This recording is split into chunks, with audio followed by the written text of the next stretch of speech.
మీరు చూస్తున్నారు 99 టీవీ. ఈరోజు మనతో ఉన్నారు శ్రీమతి భారతీ నాదెండ్ల గారు. ఇన్స్టాగ్రామ్ సోషల్ మీడియాలో టీచ్ ఎంపవర్ హీల్ అంటూ ఆవిడ మాట్లాడే చేసే అనాలిటికల్ వీడియోస్ ఎంత ఫేమసో మిలియన్స్లో వచ్చే వ్యూస్ చెప్పకనే చెప్తున్నాయి. దాంతోపాటుగా ఆవిడ ఎమోషనల్ ఇంటెలిజెన్స్ కోచ్. అంటే మన ఎమోషన్స్ మీద మనకి కంట్రోల్ లేనప్పుడు సహజంగా ఉండవు కాబట్టి మనం ఒకరిని ఆశ్రయించాలి. ఆ ఒక ఆసరా ఖచ్చితంగా శ్రీమతి భారతీ నాదెండ్ల గారు. ఆవిడని మీరు రీచ్ అవ్వాలనుకుంటే ఇన్స్టాగ్రామ్లో టీచ్ ఎంపవర్ హీల్ అని టైప్ చేయండి, డిఎం చేయండి. మనకున్న ఎన్నో కన్ఫ్యూజన్స్కి ఖచ్చితంగా ఒక పాత అయితే వారిస్తారు. Thank you ma'am. Thank you for taking time out and coming today. Thank you ma'am. ఇప్పుడు జరుగుతున్న బర్నింగ్ ఇష్యూ అండి. అంటే ఒక ఇష్యూ గురించి మాట్లాడి ఎన్కాష్ చేసుకునే తాపత్రయం కాదు, కానీ ఇది ఈ సంవత్సరంలో మొదటి ఇష్యూ అయితే కాదు. ఇటు లవ్ మ్యారేజ్ చేసుకున్నా, అటు అరేంజ్ మ్యారేజ్ చేసుకున్నా భర్తలని తమ లవర్స్తో కలిసో లేకపోతే ఇంకో విధంగానో అతి కిరాతకంగా ఏ ముక్కల్ని ఉడకబెట్టినట్టు కుక్కర్లో ఉడకబెట్టడం, డ్రమ్ముల్లో పాతేయటం, మరి దీన్ని కొత్తగా ఈ విధంగా అభివృద్ధి జరుగుతుంది ఆలోచన. మీరు ఆ ఎమోషనల్ డిస్రప్షన్ గురించి మీరే చెప్పాలి. అయితే Ketan and Siya proper arranged marriage setup. ఇప్పుడు బయటకు వస్తున్న ఇన్వెస్టిగేషన్స్లో నేను కేతన్కి నేను చేసుకోనని చెప్పాను, కానీ ఫ్యామిలీ ఏమనుకుంటుందని తను వినలేదు. మరి ఆ అమ్మాయి బయటకు వచ్చిన వీడియోస్లో అబ్బాయి ఇచ్చే సర్ప్రైజెస్కి చాలా ఆశ్చర్యపోయింది, ఆనందంగా ఆలింగనం చేసుకుంది, కలిసి డ్యాన్సులు చేశారు, అంతా బాగానే ఉంది. కానీ బర్త్డే పేరిట అమ్మాయి ట్రెక్కింగ్ అని ఫోర్స్ చేసి 1 కాదు 2 కాదు 3వ కూడా అటెంప్ట్ చేసి ఆ అబ్బాయిని చంపేశారు. అంటే ఒక మదర్ పబ్లిక్ ప్లాట్ఫామ్లో ఈ మధ్య జరిగిన డిబేట్లో enough of protecting daughters, we have to start protecting hour Sons అని కూడా మాట్లాడారు. చంపడానికి వచ్చిన ధైర్యం నో చెప్పడానికి రాదా? నేను ఇతో కలిసి ఉండలేనని చెప్పడానికి రాదా? లేకపోతే నాకు ఈ రిలేషన్షిప్ వద్దు అని చెప్పడానికి రాదా? ఇక్కడండి మీతో మాట్లాడుతున్నప్పుడు ఇంకో కేసు కూడా, ఒక అమ్మాయి ఒక అబ్బాయి బెంగళూరులో లివిన్లో ఉన్నారు. అమ్మాయి వాళ్ళ పేరెంట్స్ సహజంగా అబ్జెక్ట్ చేశారు ఆ రిలేషన్షిప్కి. వాళ్ళకి వంట వండి మరి అతి కిరాతకంగా చంపేసి బ్లడ్ స్టెయిన్స్ లేకుండా తుడిచేసి తల్లి తండ్రి సిస్టర్. ఆ అబ్బాయి పరారీలో ఉన్నారు, ఈ అమ్మాయి కటకటాల వెనుక. ఎలా మైండ్ని అనలైజ్ చేయాలంటారు? వీళ్ళందరూ నార్మల్గా ఉన్నారు, నవ్వుతున్నారు, హాయ్ హలో చెప్తున్నారు. అంటే ఒకరు మన గురించి లేకపోతే మన వెనక ఇంతలా ఆలోచించగలరని ఎలా తెలుసుకోవాలి? నేను అది అడుగుతున్నాను ఇప్పుడు. ఎలా తెలుసుకోవాలి అనే దానికన్నా అసలు వాళ్ళకి ఏం జరుగుతుంది మీరు అన్న క్వశ్చన్, పేరెంట్స్కి కానీ లేకపోతే ఆ అబ్బాయికి కానీ నో చెప్తే సరిపోతుంది కదా. దాని బదులు అసలు ఒక మనిషి ప్రాణం తీయడం ఎందుకు? అంటే ప్రాణం తీయడం నో చెప్పడం కన్నా తనకు సులువైందా? ఎస్, అదొకటి.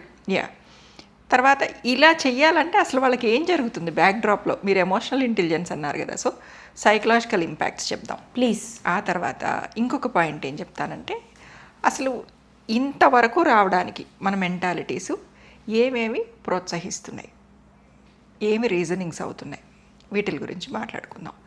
ఫస్ట్ ఆఫ్ ఆల్ ఇప్పుడు మీరు అన్నట్టు ఈ కేతన్ వాళ్ళ ఇష్యూని తీసుకుంటే, మీరు అన్నది ఏంటంటే అందరికీ వస్తున్న డౌటు, మీరు అడిగారు కెమెరా ముఖత అందరికీ వస్తున్న డౌట్, నో చెప్పకుండా చంపడం ఎందుకు? దీన్ని క్లీన్ స్లేట్ సిండ్రోమ్ అంటారు. Clean slate syndrome. Clean slate syndrome ఎందుకు చెప్తున్నానంటే మనకు కూడా ఉండొచ్చు, అది ఆలోచించుకొని బయటపడతామని. చెప్పండి. అంటే ఏంటంటే సమాజం దృష్టిలో, నలుగురి దృష్టిలో, కుటుంబం దృష్టిలో, ఎవరైనా కానివ్వండి, వాళ్ళ దృష్టిలో మనం క్లీన్ స్లేట్, మంచి వాళ్ళం, they are perfect in everything అనిపించుకోవాలని ఒక లక్షణం. మనలో చాలామందిని చూడండి, మనకి నచ్చినట్టుగా మనకి తగ్గట్టుగా మనకు బ్రతకాలని ఉంటుంది, ఏదైనా చేయాలని ఉంటుంది. అది బట్టల విషయం దగ్గర నుంచి మొదలెట్టుకుంటే బయటికి వెళ్ళి ఉద్యోగం చేసే విషయం కావచ్చు, లేకపోతే ఇంకేదైనా కావచ్చు. కానీ సొసైటీ ఏమనుకుంటుందో అనే ఒక ఆలోచనతోటి వెనకడుగు వేస్తాం. జాగ్రత్త వేరు, సిండ్రోమ్ వేరు.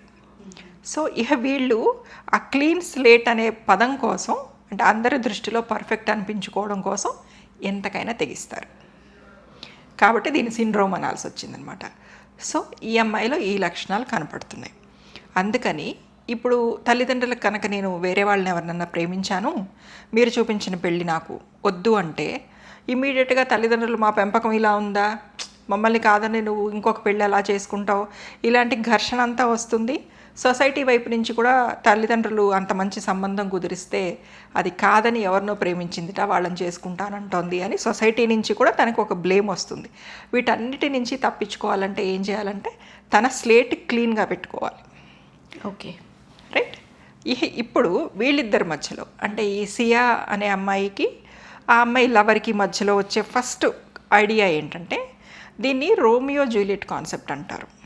రోమియో జూలియట్ కాన్సెప్ట్ అంటే ఏంటంటే మనిద్దరం అమర ప్రేమికులం, మనిద్దరి ప్రేమ మధ్యలో ఇంకొక మనిషి వస్తున్నాడు, అతని వలన మన ఇద్దరి ప్రేమ ఎప్పటికీ సఫలీకృతం కాదు, మనం సక్సెస్ అవ్వలేం, మన ప్రేమ చచ్చిపోతుందని ఒక భయం వస్తుంది. వీళ్ళు ఇహ దాన్ని గుడ్డిగా నమ్ముతారనమాట, మనిద్దరమే అమర ప్రేమికులం. ఓకే, అందుకే రోమియో జూలియట్ కాన్సెప్ట్ అని పెట్టారు దానికి సైకలాజికల్లీ కూడా. దీన్ని సైకలాజికల్ రియాక్టెనెన్స్ అని కూడా అంటారు. అంటే ఆ కాన్సెప్ట్కి వీళ్ళు రియాక్ట్ అయ్యే పద్ధతి అనమాట. దీన్ని సైకలాజికల్ రియాక్టెనెన్స్ అని కూడా అంటారు. ఇలా రాగానే నెక్స్ట్ స్టెప్లో అంటే ఎప్పుడు కూడా అమ్మ ఏది ఇమ్మీడియట్గా ఒక ఫ్రాక్షన్ ఆఫ్ సెకండ్ జరగదు. ప్రతి మనిషికి ఒక చర్య చేయాలంటే మానసికంగా శారీరకంగా ఒక స్టెప్స్ జరుగుతూ ఉండాలన్నమాట. సో ముందా క్లీన్ స్లేట్ సిండ్రోమ్లోనేమో ఆ అమ్మాయి ప్రపంచం దృష్టిలో మంచిగా ఉండాలని నిరూపించుకోవాలనుకుంది. రెండో దాంట్లో పెళ్ళికి ఓకే చెప్పింది. అందుకోసం ఇక్కడేమో లవర్తో ఉన్నప్పుడు ఆ అమ్మాయికి ఈ రోమియో జూలియట్ అనే ఎఫెక్ట్ వచ్చేస్తుంది. థర్డ్ దాంట్లో ఏమవుతుందంటే ఇప్పుడు మన ఇద్దరి ప్రేమకి మరి ఈ మూడో వ్యక్తి అడ్డం వచ్చాడు కాబట్టి అతని దగ్గరికి వెళ్ళి మేమిద్దరము ప్రేమించుకుంటున్నాం, నువ్వు మా దారిలోంచి తప్పిపో అంటే ఒప్పుకుంటాడా? అలాగైతే తల్లిదండ్రులకే చెప్పి నువ్వు చెప్పచ్చు కదా అని ఎదురు క్వశ్చన్ వేయచ్చు. లేదు ఆ అబ్బాయే వెళ్ళి ఆ అమ్మాయి ఇష్టం లేదంటోందండి మరి ఎందుకు బలవంతంగా ఇచ్చి చేస్తున్నారని అడగచ్చు. ఎగైన్ మళ్ళీ వీళ్ళ ఇద్దరికి ఉన్న క్లీన్ స్లేట్ సిండ్రోమ్ మీదకే క్వశ్చన్ మార్క్ వస్తుంది. సో ఓరల్గా చెప్పకూడదు, చెప్పకుండా ఆ అబ్బాయిని తప్పించేయాలి దారి నుంచి. ఆ అబ్బాయిని తప్పించేయాలి అంటే వాళ్ళ మనసులోకి వచ్చే థాట్ ఏంటంటే అతను మూడో వ్యక్తి కాదు, obstacle. They treat that person as a obstacle. దీన్ని డీహ్యూమనైజేషన్ అంటాం. అంటే వీళ్ళలో మానవత్వపు విలువలన్నీ చచ్చిపోతాయి అన్నమాట. మనుషుల్లాగా ఆలోచించరు ఇంకా. ఇప్పుడు వీళ్ళ కేసులో ఇంకా పెళ్లి కాల, కానీ చాలా కేసెస్లో మీరు చూస్తే ఆల్రెడీ భార్యాభర్త ఉంటారు, వాళ్ళకి పిల్లలు ఉంటారు, కానీ పిల్లలు అబ్స్టకిలే, భర్త అబ్స్టకిలే, ఇంకెవరు వచ్చినా వాళ్ళు అబ్స్టకిలే. ఈ ఎక్స్ట్రా మ్యారిటల్ అఫైర్స్లో ఆ కొత్తగా వచ్చిన లవర్ కోసం భార్య పిల్లల్ని, భర్త పిల్లల్ని, ఏమైనా అడ్డొస్తే అత్తగారులని, మామగారులని కూడా చంపేయడం మనం చూస్తున్నాం. సో వీళ్ళందరిలోనూ కామన్గా జరిగేది ఇదే. ఈ ఒక్క కేసే కాదు, మీరు చెప్పింది ఇట్లాంటి వాటన్నిటికీ ఇది వస్తుంది. సో అది రాగానే ఆ డీహ్యూమనైజేషన్ బిహేవియర్ అనేది రాగానే సహజంగా ప్రతి మనిషిలోనూ కొన్ని రకాల ఎమోషన్స్ ఉంటాయి. భయము, దయ, జాలి, కరుణ, లేకపోతే ఒక రకమైన గిల్ట్ కాన్షియస్, ఇవన్నీ ఉంటాయి కదా. ఇవి మొత్తం చచ్చిపోతాయి వాళ్ళలో. చచ్చిపోగానే బ్రెయిన్లో మనకి 2 పార్ట్స్ ఉంటాయమ్మా. ఒకటేమో ఎమిగ్డాలా అంటాం, అది మన ఎమోషన్స్ అన్నిటికీ కూడా రెస్పాండ్ అయ్యి రియాక్ట్ అవుతూ ఉంటుంది.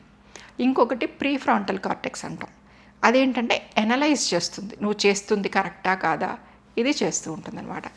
ఈ డీహ్యూమనైజేషన్ కండిషన్లోకి రాగానే ఏమవుతుందంటే వీళ్ళల్లో ఎమిగ్డాలా అనే పోర్షను నంబ్ అయిపోతుంది, కంప్లీట్గా చచ్చిపోతుంది. సో ఎమోషన్స్ చచ్చిపోతాయి, న్యాచురల్గానే వాళ్ళకి ఎమోషన్స్ చచ్చిపోతాయి. ఇక్కడ ఒక పాజ్, చచ్చిపోతే అన్ని ఎమోషన్స్ చావాలి కదా, రోమియో జూలియట్ అనే ఎమోషన్ మాత్రం ఎందుకు బతుకుంది? ఎందుకంటే వాళ్ళిద్దరూ దానికి ఫిక్స్ అయిపోయి ఉన్నారు కాబట్టి. ఓహో, ఓకే. అంతేగాని ఈ వ్యక్తికి మూడో వ్యక్తికి సంబంధించిన ఎమోషన్స్ అన్ని చచ్చిపోతాయి. అచ్చా, అందుకే మీరు వ్యక్తి కాదు అబ్స్టకిల్ అని చెప్తున్నాను. ఓకే, ఇది అవ్వగానే తర్వాత వచ్చే కాన్సెప్ట్ని ఫోలియేడు అంటారు. ఫోలియేడు, ఇది ఒక ఫ్రెంచ్ ఫిలాసఫీ కాన్సెప్ట్ అనమాట. అంటే ఏంటంటే ఇద్దరు కలిసి చేసే ఉన్మాదం. ఫోలి అంటే ఉన్మాదం, ఎడు అంటేనేమో ఇద్దరు డియో అంటారు కదా. దాంట్లోనే ఫోలియే ట్రియో అని ఉంటుంది, ఫోలియే ఫ్యామిలీ అని ఉంటుంది, ఫోలియే ప్లెజరా అని ఉంటుంది. సో ఎంతమంది కలిస్తే ఆ ఉన్మాదం ఏర్పడుతుంది అనే దాన్ని బట్టి ఈ ఫోలి అనేది యాడ్ అవుతూ ఉంటుంది. ఇది ఫ్రెంచ్ ఫిలాసఫీ కాన్సెప్ట్ అనమాట. ఇక్కడ ఇద్దరు ఉన్నారు కాబట్టి ఫోలియేడు.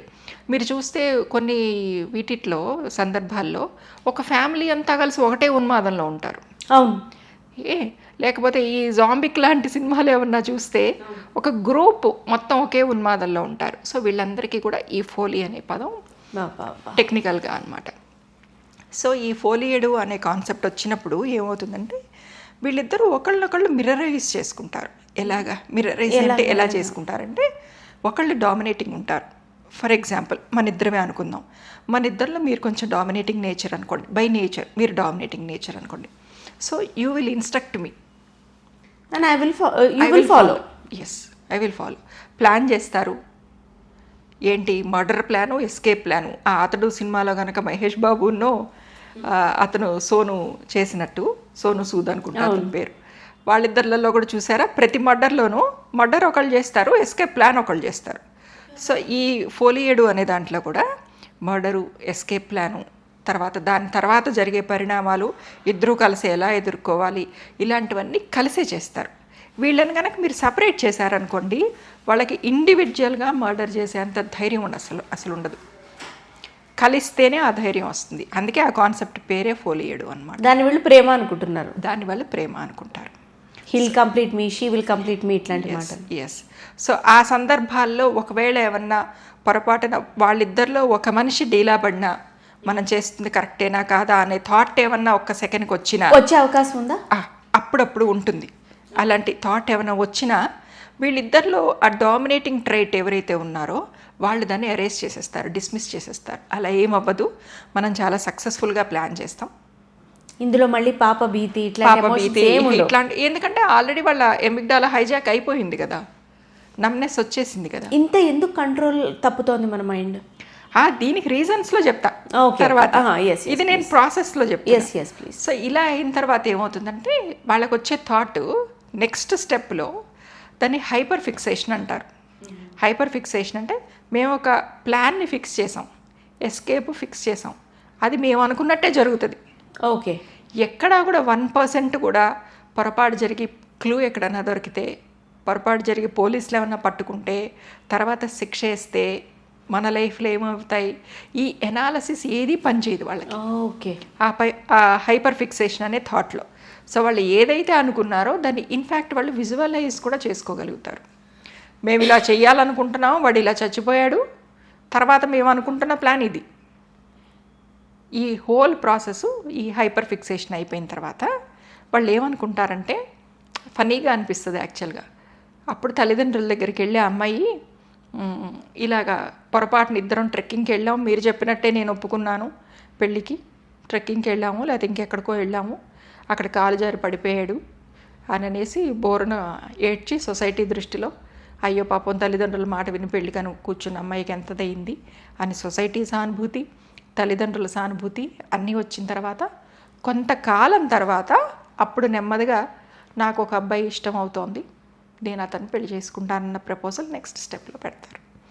అప్పుడు తల్లిదండ్రులు కూడా ఏమనుకుంటారంటే, ఓకే మనం చెప్పిందే ఫస్ట్ ఒప్పుకుంది కదా, ఇంకొకటి పెళ్ళి అనుకోగానే చనిపోతే అందరూ ఈ అమ్మాయి జాతకం మంచిది కాదని అంటారు, వేరే ఎక్కడికి రావు కదా, వస్తాయి, ఇష్టపడకూడదు వచ్చాడు కదా, ఏదో ఒకటి జరుగుతుంది కదా అని ఒప్పుకుంటారు.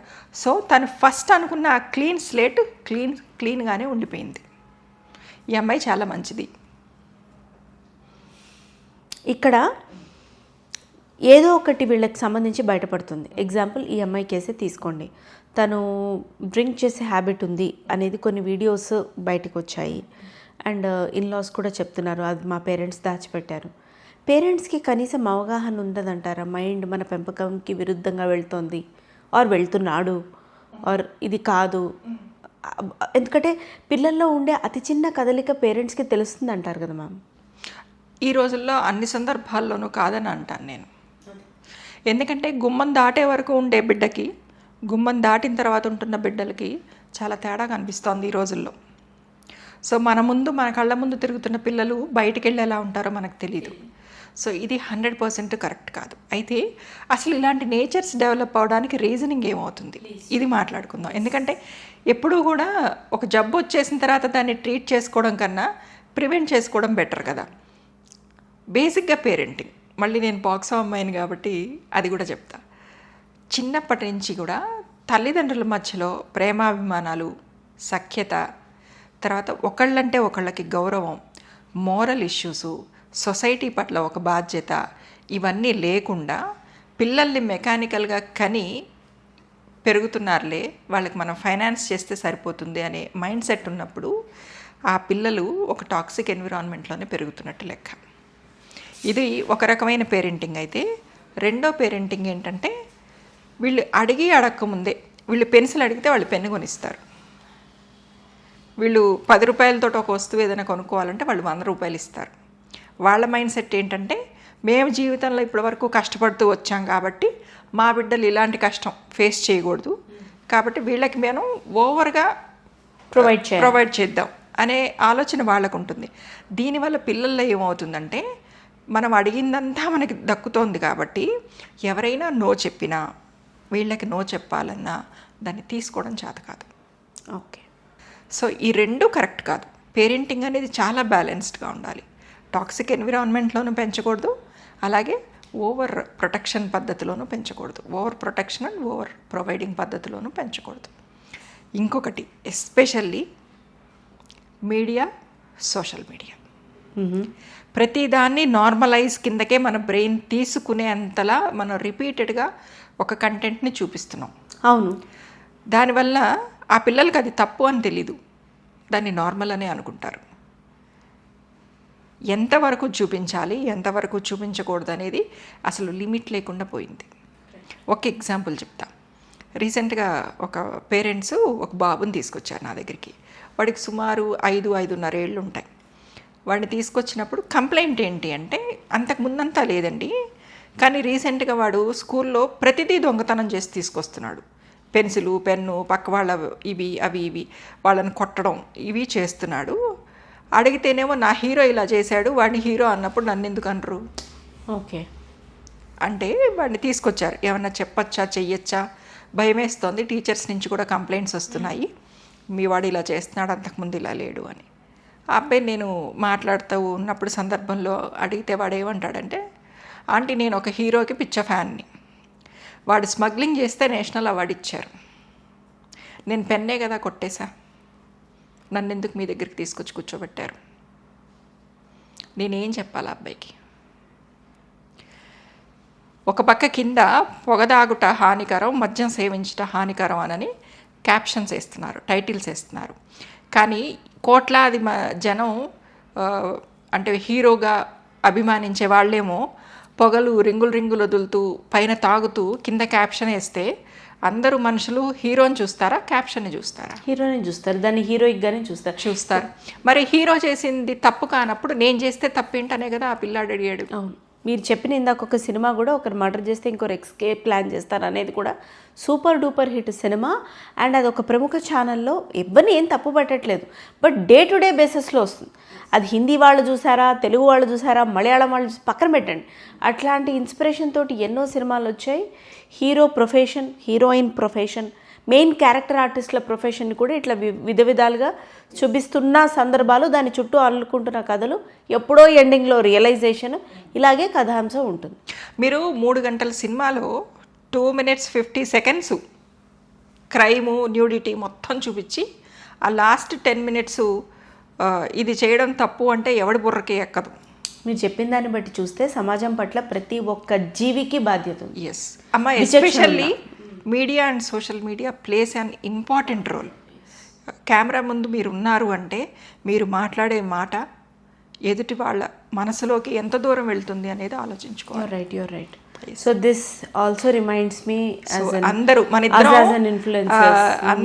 అందరినీ మనం రిక్వెస్ట్ చేయాల్సింది ఏంటంటే, మీరు యాక్ట్ చేసేటప్పుడు కేవలం డబ్బులు, రెమ్యూనరేషన్ మాత్రమే కాకుండా మన వల్ల సొసైటీకి ఉపయోగం కలగకపోయినా పర్వాలేదు, కానీ ఒక పిల్లాడి బుర్ర, ఇప్పుడు ఈ పిల్లాడు వచ్చి నా ముందు కూర్చుని అడిగినట్టుగా అలాంటి ఒక పిల్లల బుర్రలు పాడవకూడదు. బికాస్ మన బ్రెయిన్లో 18 years వరకు కొన్ని చాలా పార్ట్స్ ఇంకా ఇమ్మెచ్యూర్గానే ఉంటాయి. ఆ స్టేజ్లో వాళ్ళ బ్రెయిన్లోకి ఏమి ఇంకుతుందో వాళ్ళు అదే నిజమని నమ్ముతారు. మీరు 18 years అంటున్నారు, నేను నా జీవిత అనుభవాలే చెప్పాలనుకుంటున్నాను. 30-35 వరకు ఆ ష్యూర్ మెచ్యూరిటీ ఉంటుంది. పోస్ట్ దాని తర్వాతే కొంచెం లైఫ్ అర్థమవుతూ కనిపిస్తుంది. అట్లీస్ట్ మన ఎమోషన్స్ కంట్రోల్లోకి వస్తాయి. అప్పటిదాకా బతుకుండాలిగా, బతకనివ్వాలిగా. సో మీరు చెప్పిన ఈ పరిస్థితి పెళ్ళి మాత్రమే కాదు, దేనికైనా దేనికైనా ఇది మనం ఒక ఎగ్జాంపుల్గా మాట్లాడుతాం. తల్లిని చంపేసిన పిల్లాడు, పిల్లల్ని చంపేసిన తల్లి, తండ్రిని చంపేసిన పిల్లలు. ఫనీయెస్ట్ థింగ్ మళ్ళీ మళ్ళీ అంటున్నాను నేను రిపీటెడ్గా, మీరు ఓటీటీలో ఏది పెట్టినా ఎంత క్రైము, ఎంత ఘోరంగా అసలు ఆ డైరెక్టర్స్కి వచ్చే ఎన్ని రకాల థాట్స్, ఇన్నోవేటివ్ థాట్స్ అన్నిటినీ ఆ మూవీనో ఆ వెబ్ సిరీస్నో క్లిక్ చేయడానికి ఉపయోగిస్తున్నారు. సో ఇది రిపీటెడ్గా మనం చూసి చూసి చూసి ఒకరోజు ఒక వస్తువుని చూసో ఒక పదార్థాన్ని చూసో మీరు భయపడతారు సోను, కానీ దాన్ని రెండో రోజుకి మూడో రోజుకి చూస్తూ ఉండే కొద్దీ భయం తగ్గిపోయి నార్మలైజ్ అయిపోతుంది. మన బ్రెయిన్లో కూడా న్యూడిటీకి సంబంధించిన కంటెంటు, క్రైమ్కి సంబంధించిన కంటెంటు రిపీటెడ్గా చూడడం వల్ల దాన్ని మన బ్రెయిన్ నార్మల్ అని అనుకుంటుంది. కరెక్ట్. ఎందుకంటే హ్యావింగ్ సెడ్ దట్ ఇక్కడ ఎవరిని ఇది చేయడం కాదు, సమాజాన్ని మెరుగుపరచడానికి ఎన్నో కథలు వస్తున్నాయి. అందులో అమ్మాయి అబ్యూస్కి లోనవ్వడం, అందులోంచి బయటపడడం, లేదా అందులోనే కూరుకుపోతే తన తరఫున ఇంకెవరైనా ఫైట్ చేయడం, ఇట్లాంటి కథలు అయితే కొల్లలు. సో ఈ కథల వల్ల ఆ అబ్యూస్ నార్మలైజ్ అయింది. Yes, very deep. అట్లీస్ట్ పాత రోజుల్లో మీరు ఓల్డ్ మూవీస్ చూస్తే హీరో హీరోయిన్ దగ్గరికి వచ్చినప్పుడు వాళ్ళిద్దరూ ముద్దు పెట్టుకున్నారు అని చూపించడం కోసం డైరెక్టర్ ఏం చేశారంటే 2 పువ్వులు ఇలా దగ్గరికి తీసుకొచ్చి అనేవాళ్ళు. అవును, అంతే. అంతకు మినహాయించి కనీసం హీరో హీరోయిన్ కొంచెం తక్కువ చిన్న బట్టలు వేసుకున్నట్టుగా కూడా మనం ఎక్కడా చూడలేం. అవును, ఆ రోజుల్లో సామాజికంగా బాధ్యత అందుండేది యాక్టర్స్కి కానివ్వండి, డైరెక్టర్స్కి కానీ. నెమ్మదిగా బట్టల సైజు తగ్గుతూ వస్తోంది, ముద్దులు డైరెక్ట్ అయిపోయాయి. ముద్దులు పోయి అసలు అది డైరెక్ట్గా అంటే ఎంత న్యూడిటీ చూపించేస్తున్నారంటే సినిమాలలో కూడా. అండ్ ఓపెన్గా అందరూ డ్రింక్ చేయడం అసలు తప్ప అని అడుగుతున్నారు ఇప్పుడు పిల్లలు. డ్రింక్ చేయకపోతేనే తప్పు. You're not getting socialized, you're old fashioned. Party అనగానే చూపించేది ఏంటంటే బుల్లి గ్లాసులు ఇలా పోసేసుకోవడం, దాన్ని కూడా లో యాంగిల్ నుంచి ఇలా అది కూడా అమ్మాయిలు ఏమడుగుతున్నారంటే అబ్బాయి తాగితే తప్పులేదు, నేను తాగితే తప్పేంటి అనే క్వశ్చను, అసలు తాగితే తప్పేంటి అనే క్వశ్చన్. కరెక్ట్. సో మీరు ఇంత రిపీటెడ్ సొసైటీ ఎక్కడి నుంచి ఎక్కడికి వచ్చిందో చూడండి. సో ఇప్పుడు మన బ్రెయిన్ దీన్ని నార్మల్ అనే నమ్ముతోంది. అవును, అదే పాత రోజుల్లో. సో ఇది ఈ సోషల్ మీడియా అండ్ మీడియా చాలా ఇంపాక్ట్ చూపిస్తుంది పిల్లల మీద. సో ఫస్ట్ సోషల్ మీడియాలో ఉన్న ఇన్ఫ్లుయెన్సర్స్ అందరికీ సామాజిక బాధ్యత రావాలి. ప్రొడక్షన్ హౌసెస్ అప్రోచ్ అవుతున్న యాక్టర్స్ మేము అలా చేయమని చెప్పగలగాలి. అందుకోసం వాళ్ళు యాక్టింగే కాకుండా ఇంకో ప్రొఫెషన్ కూడా ఎంచుకుంటే డబ్బు అవసరం చేత ఏదైనా చేయిస్తుంది అనేది వాళ్ళు తప్పించుకోవచ్చు. కొంతమంది హీరోయిన్స్ చాలా స్పెసిఫిక్గా ఉంటారు, పర్టికులర్గా ఉంటారు. నేను ఇలాగే బట్టలు వేసుకుంటాను, నేను ఇలాంటి సన్నివేశాల్లో యాక్ట్ చేయను, నేను ఇలాగే ఉంటాను. వాళ్ళకి సినిమాలు లేవా? ఇన్ఫ్యాక్ట్ సౌత్ ఇండియాలో వాళ్ళు చాలా బెస్ట్ యాక్టర్స్లు కూడా, వాళ్ళకి చాలా అవార్డులు వస్తున్నాయి. వాళ్ళు ఈవెన్ అవార్డు ఫంక్షన్లకు కూడా అలాగే వస్తారు. వాళ్ళకి సినిమాలు రావటం లేదా? లేదు, అంటే అదే అంటున్నాను, వ్యక్తిగా ముందు మనకి సామాజిక బాధ్యత.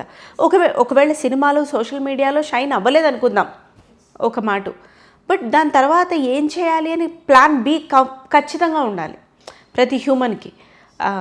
క్రియేటర్స్కి, సోషల్ మీడియా డైరెక్టర్స్కి, ప్రొడ్యూసర్స్కి, సెన్సర్ బోర్డ్స్కి.